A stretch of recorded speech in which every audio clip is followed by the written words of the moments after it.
Picture a young man stopping you on a sidewalk. He smiles, checks his clipboard, and asks if you'll volunteer as an unpaid counselor for troubled teens, 2 hours a week for 2 years. You do the quick math, and you tell him no. He accepts that, nods, and asks for a smaller favor instead. Would you be willing to take those same kids to the zoo for a single afternoon? Suddenly, you catch yourself agreeing. You don't have free time. You don't even like the zoo. Just moments ago, you said no, and now you are locked into weekend plans. That sudden flip from no to yes happens because of a very specific, deeply wired vulnerability in how human beings process requests.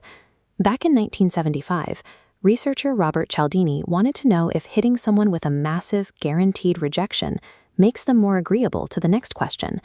This bar chart establishes the baseline data from his experiment.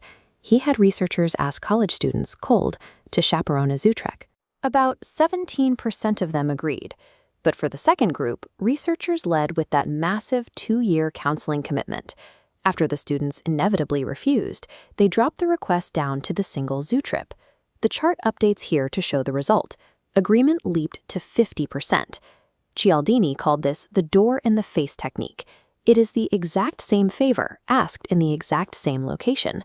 Placing a completely unreasonable monster of a request right in front of it nearly tripled the success rate. It is easy to look at a study from half a century ago and assume it was a cultural fluke. People might have simply been more agreeable on college campuses in the 70s. To test if this still holds up, researcher Oliver Genschow ran a massive replication study in Germany in 2021, testing roughly 5 times as many people as the original experiment. This new bar chart shows the modern control group baseline. When asked for the small favor out of nowhere, about 34% of people agreed. Then they tested the 2-step technique. The second bar jumps up to 51%. Decades later, speaking a different language on a different continent, the proportional gap held almost exactly. The instinct to fold after a massive rejection is a permanent feature of human interaction. To understand why our brains abandon logic in that half second, we have to look at 2 distinct psychological engines running in the background. The very first mechanism is perceptual contrast. Turning down 2 years of your life sets an extreme mental benchmark. When you place a single afternoon next to that massive burden, the afternoon mathematically shrinks. It stops looking like a sacrifice and starts looking like a relief. The second, arguably stronger engine is reciprocity. In the quiet accounting of human relationships, backing down from a massive request registers as a concession. The person asking gave up their initial demand, which feels like a social gift handed directly to you. That gift unbalances the social ledger. You feel an immense invisible pressure to answer their step toward you with your own step toward them, meaning you meet their smaller request with a yes. These 2 forces combine into a trap. Your perception of the effort shrinks, while your obligation to reciprocate spikes, bypassing your conscious decision-making almost entirely.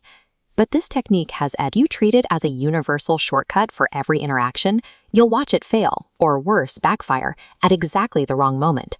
When researchers compile decades of data, a massive follow-through gap emerges. The technique is incredible at generating a yes in the moment, but it is terrible at getting people to actually show up to the zoo 3 weeks later. The timing is highly delicate. If you wait a week between the massive request and the small concession, the spell breaks. The retreat has to happen live, in the same conversation, to register as a genuine favor.